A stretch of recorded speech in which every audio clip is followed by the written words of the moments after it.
Magandang gabi pong muli sa atin lahat. Ito po inyong lingkod, Jake Nabong of Christ Centered Life Mission. Once again, maayong gabi, na imbang garabi, at masanto siya labi tayo amin. At nakita nyo na kanina kung sino pong kasama kong muli dito. Okay, so manalangin po muna tayo. Heavenly Father, once again, Lord God, we trust in your unfailing love, Lord God. We trust in your power, Lord God, that you continue to move in this place, Lord God, at sa bawat tainga na nakarinig, Lord God, sa oras na ito, Panginoon. Continue to release your blessing to each and every one of us in Jesus' mighty name. Amen, amen. At hindi na kailangan i-introduce sapagkat nakita niyo po ang kasama kong muli. Pastor, gising na lang kayo.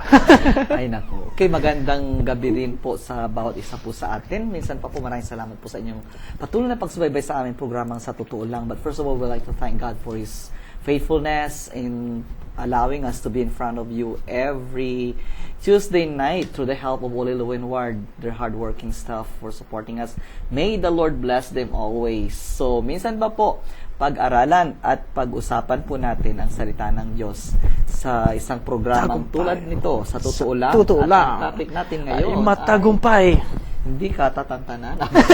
Matagumpay. Okay. Sino bang ayaw nun? Matagumpay. Diba? Matagumpay. Nice Sa natin English, yun. successful. Successful. Okay. Nice natin yun. Sa buhay, mapa-sports, sa family natin. Kaya basahin muna natin yung Biblia bago natin iyan. Ayan.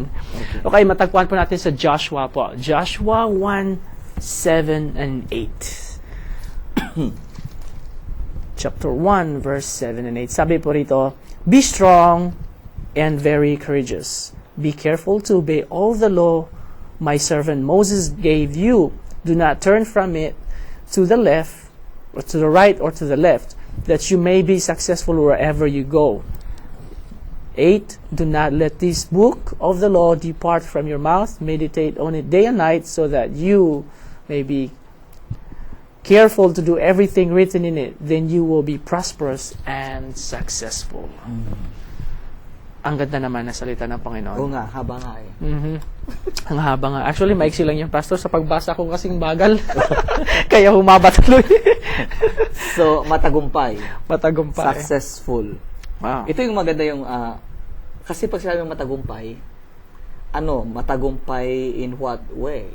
Pero nga yung kasabihan na it's not winning the game, but the way you won the game. Kasi pwede kang manalo sa pamamagitan ng pagdaraya at pwede ka ring manalo sa tapatang laban. Alin doon ang mas masarap na namnamin? 'Di ba? Pwede kang matagumpay sa pamamagitan ng malinis na gawa at pwede ka ring matagumpay sa maruming gawa. Pero sa kahulihan, alin doon ang masarap na namnamin? Kumbaga sa board exam sa Pilipinas, pwede ka namang maging doktor, engineer, sa magitan ng bilhin mo yung pagpasa mo. At pwede ka rin namang maging doktor or engineer or attorney sa magitan ng pagsunog mo na yung kilay.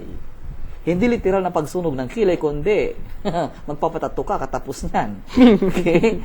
Ang ibig kong sabihin sa mga hindi nakakaintindi nung pagsunog ng kilay, tulad ng sinabi ni Rizal, ay yung pong talagang dibdiban, talagang totoo, na nag-review ka, nag-aral ka dahil you want to prove yourself.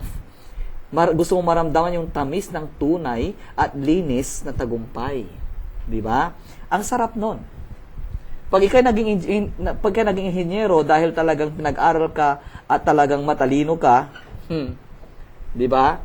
Pag tinatawag ka ng engineer, taas noo ka. Kasi talagang pinagpawisan mo. Pero pag ikaw naman na isang engineer, dahil binili mo lang yung pagkapasa mo, pag tinawag ka ng engineer, every time tawagin ka ng engineer, nakaka-insulto. Siguro nakakayang pag parang you trying to avoid yung topic na ganun kasi alam mo, hindi totoo. Pero sa ethics na at sa ethical mo, sa yung bang sa pakiramdam mo ay talagang insulto. Sa loob para bang alam naman natin pero iba manhintay. Sabi nga ng isa, naka-anesthesia ka ba? Bakit? Hindi mo maramdaman ang pag-ibig ko eh. Hindi na ko kasama ko. Yung iba nagpapa-inject ng anesthesia para hindi maramdaman eh. Pero pangit pa rin, no? pangit. Yung sa loob mo yung sarili mo mismo ang naguhusga sa'yo. Kalaban mo mismo yung sarili mo, ay mahirap kalaban yun. Kasama mong kumain, kasama mong matulog, kasama mong mag-isa. Tapos yung pagkalaban mo mismo, siya sumisigaw ng sinungaling, wala kang bait sa sarili mo. Mga ganyan. So the point po namin dito is, bago namin kayo ikot-ikot, ay yung tagumpay na po. Kasi ang ating pong title sa gabing ito ay matagumpay o successful. So sabi ko kanina, matagumpay ka, ano yung gusto mong way paano ka naging matagumpay? Kasi pwede tayo magtagumpay na kung saan pamamagitan ng maruming gawa, matagumpay tayo, successful tayo financially. Pwede kang yumaman sa pamamagitan ng mabuting pamamaraan at pwede ka rin yumaman sa mapangit na pamamaraan. Pero sabi nga natin, mas masarap naman yung naging mayaman ka dahil sa malinis na pamamaraan. Di ba? So, sinabi sa binasa sa Biblia na naging successful dito si Joshua. Si Joshua. And the only sure way na sigurado tayong yung ating kadagumpayan ay galing sa kabutihan ay kung yun ay ayon sa salita ng Diyos. Mhm. Tama, hindi? Tama. Yes. Okay, Tama. tuloy mo din. Mali ka dyan. Tuloy mo. Ano pa yung kasi? Ang ganda dito kasi, pag titignan rin po natin ng Panginoon, care na care rin po ng Panginoon yung future natin na maging successful tayo, matagumpay rin po. Hindi lang yung parang, sige, pabayaan na lang tayo. Talagang nakikita natin yung father-like heart ng Panginoon at yung pag-ibig ng Panginoon ba sa atin na gusto rin niya na magiging successful rin someday yung tagasunod sa Kanya. Of course, tayo. So, ang gusto ng Panginoon, can be done in His way kasi alam natin na when it comes to God, alam ng Panginoon na He cannot fail. At nakikita ng Panginoon at alam ng Panginoon ang result, yung future at kayang gawin ng Panginoon ang kahit anumang bagay. So sabi ng Panginoon, sumunod ka lang sa akin para I'll make you, don't worry, I'll make you successful. Ito lang gagawin mo, sundin mo yun, Joshua, yung binigay ko kay Moses, na ibinigay sa'yo, pinagpapasapasahan. Hindi naman pinagpapasapasahan po ito. Pero sabi ng Panginoon, sundin mo yun, wag kang lumingon kahit saan, at magiging successful ka. Sundin mo lang. Be careful. Sabi niya, meditate on it pa nga, day and night. I mean, part of it naman na para malaman natin yon is to meditate on it day and night. Yeah, so, ang sarap po rin yung kagustuhan ng Panginoon dito. Yung will ng Panginoon. Kasi sometimes, tulad ng sinabi niyo po, Pastor, talagang meron yon. At saka yung mga ganyang bagay na para bang maging successful or matagumpay, tawag niyan sa maruming pamamaraan or sa malinis, nako, tulad ng sinabi niyo pong mga manhid, wala nang mga sigurong pakialam dyan. Pero I don't think so. Sa loob natin dyan, meron talaga yung parang guilty feelings pa rin eh. Yeah. Ang galing mong sabi ng Panginoon dyan, sabi niya, huwag kang tumingin sa kaliwa, huwag kang tumingin sa kanan, huwag kang duling. One side ka lang, one focus ka lang. Yes. Kung ano yung sinabi ko, Focus. Kung ano yung sinabi ko, sabi ni Lord, sundin mo yun. Yes. Okay, at yun din ang ipamana mo. Kumbaga, nasa Panginoon ang formula for success. Pag sinabi ni Lord na huwag kang tumingin sa kaliwa at sa kanan, ibig sabihin may mga fake success din on the side. Yes. Pero ang kabilin-bilin ng Panginoon, huwag kang tumingin dyan. Tumingin, it doesn't only mean like lumingon. Hindi. Ang tumingin, ibig sabihin is you involve, you compromise yourself to the offers along the way. Para ba tayong naglalakbay? At sabi ni Lord, gusto ko ang daanan mo, ito lang, straight lang na to ha. Huwag kang mag-turn left o mag-turn right. Kasi itong ibinigay ko sa yung daanan, sigurado ako sa iyo, successful ka dito. At ito rin, gusto kong maranasan mo para yun ang sasabihin mo sa mga susunod pang salinlahi, mga anak mo, pamilya mo sa iyo. Sundan mo to. Huwag kang mag-right, huwag kang mag-left. And you will find success. At sabi ko kanina po, the only sure way tayo na ang success natin ay bunga ng mabuting gawa ay kung yung success na yon ay ibinasi natin, ipinormat natin ayon sa salita ng Diyos. Wow. Dahil ang Diyos, wala kang makikitang kasamaan dyan. Pag sinabi mong Diyos, kabutihan lahat yan. At ang nais niya sa lahat sa atin ay puro ikakabuti natin. Kumbaga wala nang inisip ang Diyos, kundi ay sa ikakabuti ng bawat isa po sa atin. Nispend niya ang day niya by means of always thinking what is for our good and for what's best for each and every one of us. Di magtiwala na tayo ng lubos sa Kanya. Huwag na tayong tumingin at humiling at mag-compromise pa sa ino-offer ng nasa kaliwa at ng nasa kanan.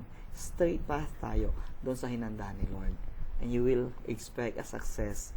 A success na kung saan pag tinikman mo at namnamin mo ay talagang tunay matamis, tunay na masarap dahil galing sa mabuting gawa sa Biblia ang instruction niya. Ganun lang kasimple yun tatagumpay ka na rin lang, galing naman sa nakaw, huwag na lang. Mabili mo nga gusto mong bilhin dyan sa labas, makatira ka nga sa malaking gusto mong tirahan. Pero, hindi masarap Hindi maganda Yung bang para kang nag-ihaw ng mamahaling karne, na kung saan yung uling mo may halong patay na daga. Anong lasa nung barbecue mo? Di ba? Ang baho. Di ba? Ang baho. Di kaya tuloy mo. Oh, tama na ba yun? Nakatama ba ako doon? Mali pa rin. Okay, so, ang ganda yung sinabi niyo po na, yung total focus talaga, yung wag lumingon sa Kasi alam ng Panginoon talaga na sa paligid natin meron talaga yung mga bagay na nakaka-distract sa, yung nakakakuha ng mga attention na magiging pag lumingon tayo, nagkakaroon tayo ng interest doon at akala natin yun naman ay nagiging para sa ating para maging matagumpay tayo, but yun pala ay sa dulo hindi pala. Pero napakaganda, kaya total focus. Nakompleto ang Panginoon pag nagbigay ng instruction. Sabi nga niya, okay, wag kang lumingon at wag kang lumingon sa left and right. Tumingin ka lang sa salita ko, wag kang lumingon sa left and right. At paano mangyari yun? Meditate on it day and night. Ibig sabihin, alamin natin rin yung salita ng Panginoon para malalaman natin na hindi nga tayo nakalingon sa kanan at sa kaliwa. Kasi pag hindi natin alam yung salita niya, talagang hindi natin alam kung saan tayo lilingon. Kaya napaka-importante na magdadirect sa atin yung salita ng Panginoon. Pero maganda naman yun, Pastor, kasi yung successful na sinasabi rin natin dito na maraming tao magiging successful financially, materially, pero when it comes to spiritual, wala naman. Bagsak ang spirituality.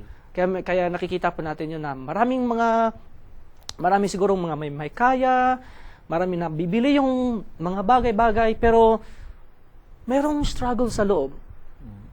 Yung bang something is missing, para bang mayroong kulang pa rin. Meron yung ginagawa na natin yung buong makakaya, pero kulang pa rin Kaya hindi successful kasi yung spiritual natin. Kailangan natin ang Panginoon. Kailangan nating lumapit sa Panginoon. Kaya pag sinabi natin success in everything in body, soul, and spirit. Kasi we like it or not po, meron tayong body. Yes. Obvious ba? Punta ka sa mirror. Yun yung body mo. Wala nang shape. Yun na pala. Nice shape. Okay. Yung body po natin, yung conscious tayo ba pag nagkakabilbil. Di ba? Yun, yung body po yun. Tapos meron tayong soul, yun po yung pandama natin. Yung nakakaramdam ng sakit, nakakaramdam ng sama ng loob, yun po yung soul natin. At meron naman tayong spirit, yung nagsasabi ng mali at tama sa ating buhay. Yung nakukonsensya ba? Yun, yung nakakonsensya ka naman. It deals with the spirit natin. So, pag sinabi din success, itong tatlong to ay in harmony with each other. Diba? Mayroon kang physically, ikaw ay successful. May 6 packs ka. Hindi po yung inumin. Okay? Maraming naiinggit sa katawan mo dahil ang sexy. Parang, yun, sexy nga. Okay? Diba? Pero pag inside you, puno ka naman ng bagabag, kabagutan, yung bang marami kang worries, uncertainties, na marami kang, wala kang peace of mind. Alam mo, ang isang tao, alam niyo po, as I say, ang isang tao kung wala ng peace of mind, malapit na to come into pieces. Diba? Magkaka-pieces-pieces na yung utak niyan. So, mga ganun, ang ganda ng katawan, ang ganda ng health niya, pero puno naman ng worries ang isip niya, ang damdamin niya. Wala siyang kapayapaan sa kanyang buhay. Pag sinabi natin successful, ibig sabihin, in body, soul, and spirit, they are in one accord. Hindi in one civic, in one accord. Ganun po sila, okay? Pinapatawa ko lang kayo para ano. Okay, so, I guarantee, and we experience, that's why. Kaya namin na-guarantee. Pag ang ating success ay nanggagaling sa Diyos, tuhog po lahat yun. Barbecue po niya lahat yun. Ibig sabihin, todo na yan. Ibig sabihin, it's a package deal na yan. Na pag ang Lord, ang source ng success mo, inaayos niya yung tatlong areas ng buhay natin o yung tatlong personalidad natin. Yung body, soul, and spirit natin. Ganun po ang Panginoon. Sabi ng Panginoon diyan, makinig ka lang sa aking instruction, sabi niya kay Joshua. Huwag kang makinig sa kaliwa mo at sa kanan mo, mga sulusol ng usisol man dyan. At mag-meditate ka, intindihin mo ito, sabi niya. Hindi lang kung kailangan mo, kundi ay araw at gabi, gabi at araw. Araw at gabi, sabi niya, mag-meditate ka. Ibig sabihin ng meditations, intindihin mo, dibdibin mo, namnamin mo, tikman mo, kainin mo, at enjoyin mo. Yun ang sabi ng Panginoon. Ano yung pinapanamnam ng Panginoon dito? Ang mga utos ko sa iyo. Ang mga salita ko sa iyo. Tanong ko po, saan ba natin matatagpuan yung mga salita ng Diyos? Sa kaliwa sa kanan? Abay, hindi po. Alay, nasa Biblia. Ang mga salita ng Diyos po ay nasa Biblia. Hindi po sa kaliwa at kanan. Mating sa kaliwang relihiyon at sa kanang relihiyon. Pansinin mo, pag yung kaliwa at kanan relihiyon na yon, hindi kanila iginagay patungo sa Biblia, sa salita ng Diyos. Or hindi kanila ito, ulitin ko yun, baguhin ko yun, sinabi ko, correct ko yun. Pag hindi ka ginagay ng kaliwat kanan na church na yan, patungo kay Jesus sa pamamagitan ng salita ni Jesus, yung relihiyon dalawang yan, sa kaliwat kanan, ay hupakinggan, sila after lang sa laman ng pitaka mo. Gusto ka lang gamitin, kapatid. Siguro walang tagapunas doon sa kanilang mga gamitan or tagahugas ng kanilang mga sasakyan. Gusto ka lang gamitin ng mga yan. Kaya sabi ni Lord, to be safe, pakinggan mo na lang utos ko sa iyo. Sa makita utos ng Panginoon, pakinggan mo na lang mga sinasabi ko sa iyo, mga sinasalita ko sa iyo, pakinggan mo na lang. Saan tayo matatagpuan yon? Sa kanyang salita lamang po. Lumapit tayo kay Jesus sa pamamagitan ng kanyang salita. At day and night, i-meditate po natin yon. Pag-isipan natin yon, pagbulay-bulayan natin yon, araw at gabi, gabi at araw. At ang Lord, i-fix niya yung body, soul, and spirit natin. Wow, holistic success yan. Ibig sabihin, malusog ka physically. Bigyan ka ng Panginoong wisdom to get rid of that unwanted fats. Sila magbibigay ng wisdom sa iyo. At the same time, may peace of mind ka. Dahil ang salita ng Diyos nagbibigay ng peace of mind yan. You will never turn into pieces someday. Buong-buo ka na ibinigay ng Lord. Buong-buo kang babalik sa Kanya someday. Amen. Nakita niyo po kung yung will ng Panginoon sa atin na magiging successful tayo na hindi ba yun rin naman po ang gusto natin sa buhay natin na magiging matagumpay tayo, but the sure way is always be in God's way. Can never be ours. So, napaka-importante na patuloy tayong lumalapit sa Panginoon, na magtiwala sa Panginoon. Hindi naman siguro mahirap na gawin yun, na parang naging mahirap lang yun pag wala tayong gana doon eh. Pag hindi tayo interesado, kaya naging mahirap yung isang bagay. Pero kung hindi, at yung talagang, subukan lang natin, subukan natin lumapit sa Panginoong Jesus at makita natin yung resulta niya. Pero maganda naman ito, I'll say also the same thing sa mga leader rin po, kasi si Joshua was one of the great leaders rin po na ginamit ng Panginoon. But yung keyword po dito na malaman natin na si Joshua ay nagiging successful rin pala sa kanyang pagiging leader, yun pala ang Panginoon na nag-guide sa kanya. Kaya kung sino po rin yung mga leader dyan, anong ginagawa natin or nahihirapan tayo at kung saan-saan pa tayo kumukuha ng paano bang gagawin ko rito sa trabaho ko, ginagawa akong leader o mga ganyan, or sa church na to, ano bang gagawin ko, lumapit tayo sa Panginoon. Lumapit tayo sa Panginoon. That is the best thing to do, actually. Rather than turning from left to right. Bali si Joshua po yung kasama ni Moses. Si Moses, yes. Si Moses, siya po ang naglabas sa mga Israelites from Egypt. Si Joshua naman, siya ang nagpasok ng mga Israelites sa Promised Land. Galing na. Kanya-kanyang rule yan eh. Escort Diba? sa palabas. Oo. Escort sa palabas. So, si Moises ang naglabas sa mga Israelita mula sa slavery at si Joshua naman nagpasok sa mga Israelita sa Promised Land. Ang galing, no? Success! Paano kasi? Nakinig siya. Nag-meditate siya sa salita, instruction ng Panginoon kung paanong magampanan niya yung dapat niyang gawin, na kung saan ay maipasok niya ang mga Israelita sa buhay na hinanda ng Panginoon para sa kanila. Kapatid ko, may hinanda din na buhay para sa iyo ang Panginoon. At nadinig si Jesus. Si Jesus ay nandiyan sa tabi mo, na kung saan wala siyang ibang naisin, wala siyang ibang motibo, kundi ay ang maipasok ka sa buhay na kanyang hinanda para sa iyo. Ayon sa John chapter 10 verse 10, Jesus said, "Ako'y nadako dito upang ikaw'y mabigyan ng buhay, isang buhay na matagumpay. Isang buhay na masagana, isang buhay na wala ka nang hahanapin pa." Wow, galing nun. Abundance ang other term niya sa English. Pag sinabing abundance, wala na ka nang hahanapin pa. Kapatid ko, ipinasok po tayo ni Diablo, ni Satanas, sa pangit na buhay, puno ng sakit, problema, kabagabagan, walang kapayapaan sa pamamagitan ng kasalanan.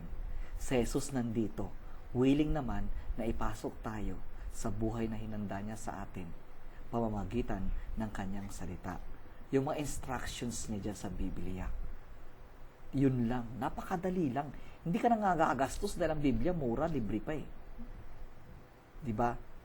Nandyan ang Panginoon, willing and wanting, na ipasok tayo sa buhay na ninais niya noon pa man, na na-interrupt ng kasalanan.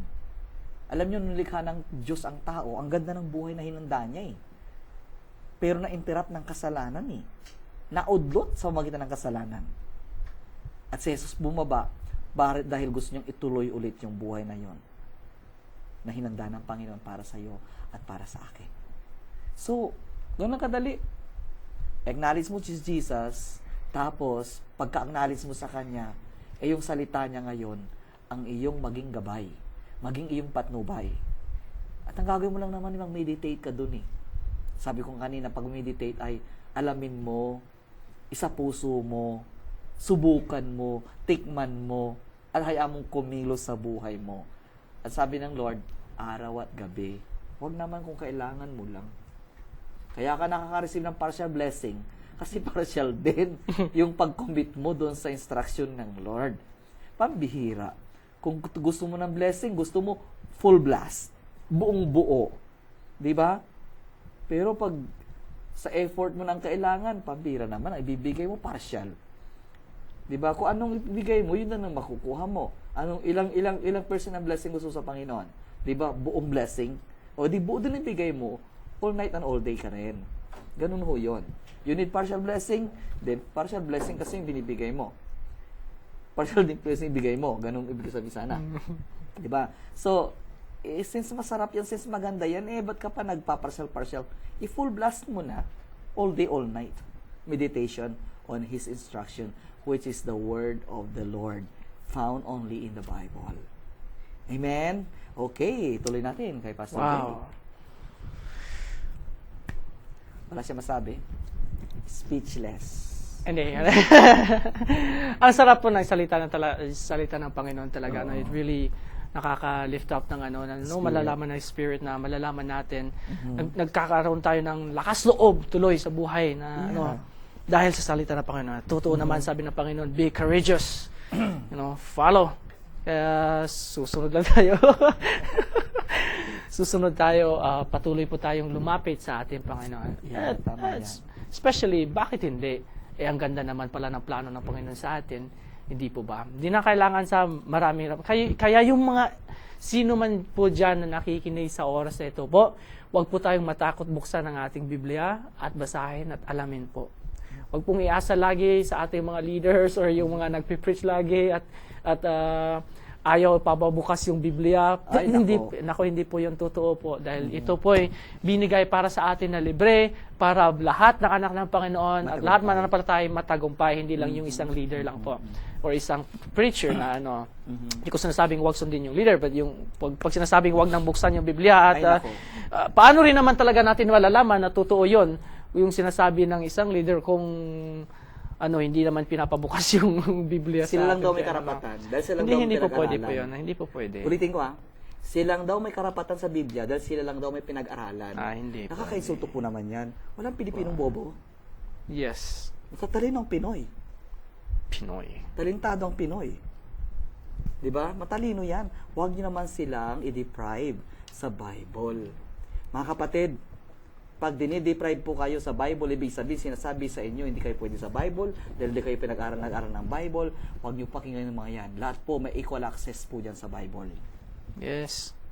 Yeah. Totoo. Totoo po 'yan. Importante po 'yan. Yun po ang cue ninyo na yung demonyong 'yan. Na ayaw pabuklat ng Bible sa inyo, hindi na kayo galing sa Bible school. Demonyo po 'yan. Dahil may tinatago siya kaya ayaw niyang pabuksan sa inyo. Matutuklasan yung kanyang kademonyohan diyan. Kaya totoo po, pansin niyo po, wala pa kami binanggit na relihiyon dito. Ang binabanggit lang po namin si Jesus, ang Biblia. Yan ang tanging pag-asa para sa matagumpay na buhay in body, soul, and spirit. Kunin po natin, tanggapin po natin, subukan po natin sa ating buhay ngayon din. Amen. Amen. Okay. Okay. Wala na po kaming oras ulit. Yes. Manalangin po tayo, dalawa tayong panahon. Okay?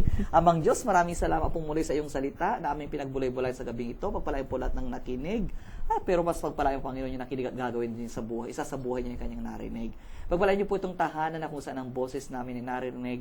Gawin mo ang boses namin ay presensya mo sa kagalingan at sa kasagutan ng kanilang mga pangangailangan sa gabing ito, Panginoon. Lord, pagpalain mo po ang lahat ng aming taga-subaybay. Ibigay mo at ibuhos mo ang katugunan sa kanilang mga pangangailangan. At ganun din po, pagpalain mo itong programa namin ito, Panginoon, gamitin mo po na ikaw ay makilalang lubos sa pamamagitan ng iyong salita. Sa pangalan ni Jesus. Amen. Amen. Amen.